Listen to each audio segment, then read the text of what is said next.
The sun beat down on the newly laid sod of Harmony Creek Park, its grand opening a flurry of bright banners and expectant faces from the community. At the edge of the crowd, 13-year-old Lily traced patterns in the dust with the toe of her sneaker, her gaze not on the mayor speaking at the podium, but on the newly planted saplings lining the Whispering Stream feature. They were supposed to be the park's crowning glory, a testament to sustainable design. Mr. Albright, the head landscape architect, beamed under the applause, his crisp suit immaculate despite the heat. He was known for his grand visions and equally grand confidence. When the formal speeches ended and a brief Q&A began, Lily felt a small nudge from her grandmother, Elena, who knew her granddaughter's quiet intensity. Lily's hand went up, almost hesitantly. The moderator, after a moment, pointed to her. "This stream," Lily began, her voice soft but clear. "It looks like it might cause problems for the willow saplings. The bank is already looking a bit loose right there." A ripple of polite, slightly confused murmurs went through the nearby attendees. Mr. Albright, who had been chatting amiably with a councilwoman, turned. His smile didn't quite reach his eyes as he looked down at Lily. He gave a short, indulgent laugh. "My dear, our team of experts has meticulously planned every inch of this park. Those banks are perfectly stable, and the willows will thrive. It's all state-of-the-art ecological engineering." He winked as if sharing a joke and turned back to his conversation, the dismissal as swift as it was complete. Lily's cheeks flushed, but her gaze remained fixed on the stream bank, where a small trickle of water was already carving a miniature channel in the freshly disturbed soil near one of the sapling's roots. No one else seemed to notice. Elena put a comforting hand on her shoulder, but Lily knew what she had seen. This park, celebrated as a triumph of green design, had a whisper of trouble already starting, and the man in charge had just laughed it away. She'd spent months watching the construction from her window overlooking the old disused lot, her sketchbook filled with observations of how water flowed there naturally, how the existing hardy weeds managed to survive. She knew this land, its quirks, its vulnerabilities. The glossy brochures promised a haven, but Lily saw a detail overlooked, a tiny sign that the beautiful plan might have a fragile edge. Her mind began to tick, connecting the loose soil she'd seen stockpiled with the angle of the new stream bank and the way the decorative rocks were placed more for show than for structural support. It wasn't just a feeling. It was an observation, the kind her grandmother always encouraged, the kind that saw beyond the surface. The grand opening festivities continued, but Lily couldn't shake the image of the crumbling earth. That evening, armed with her sketchbook and an old pair of binoculars, she returned to Harmony Creek Park as dusk settled. The crowds were gone, leaving behind only the scent of new mulch and the distant hum of traffic. She made her way to the Whispering Stream, crouching low. Mr. Albright's confident words echoed in her mind, but the evidence before her told a different story. The tiny channel she'd noticed earlier had widened.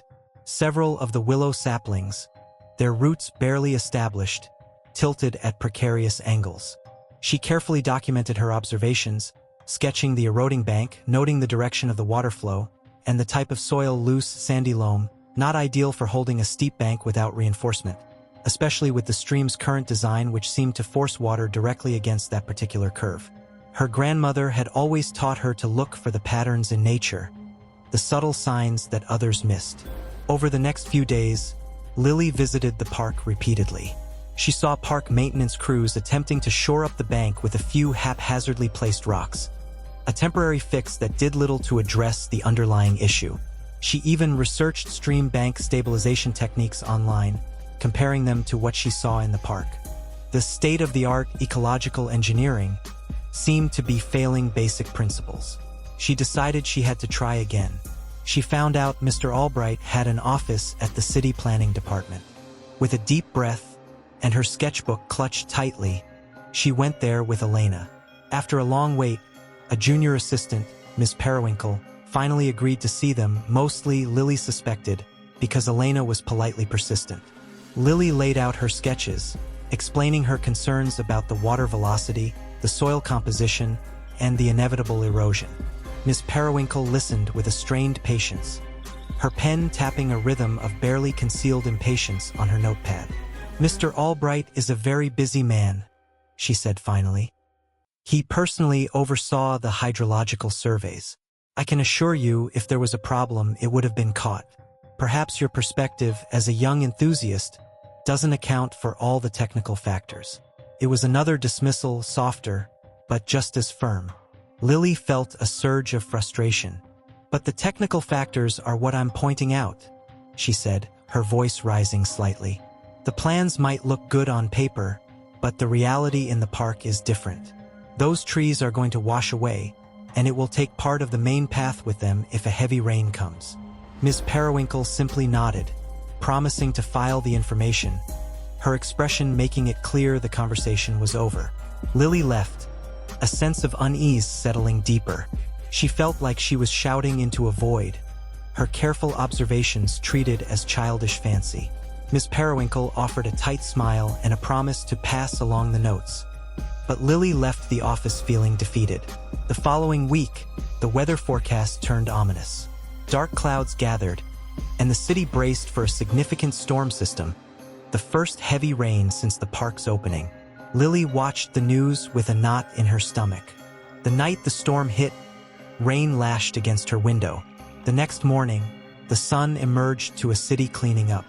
Lily's first thought was the park. She hurried there, Elena walking briskly beside her.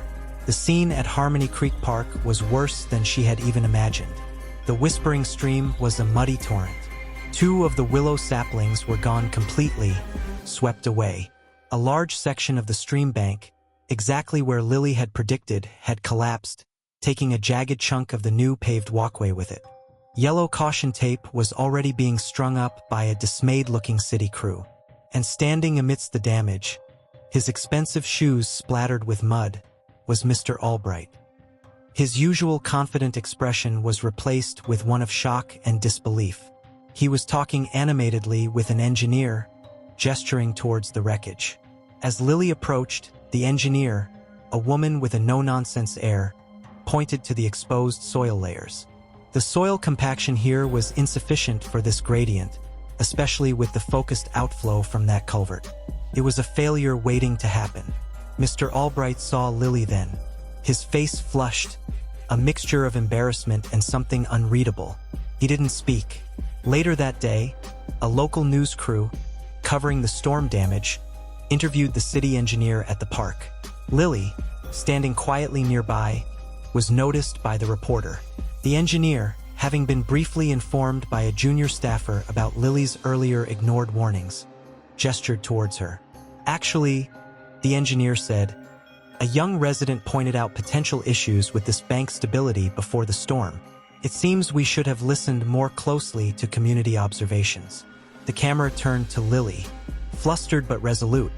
She simply said, "I just noticed it didn't look right. Water always finds a way." The story of the girl who predicted the park washout became a small local headline.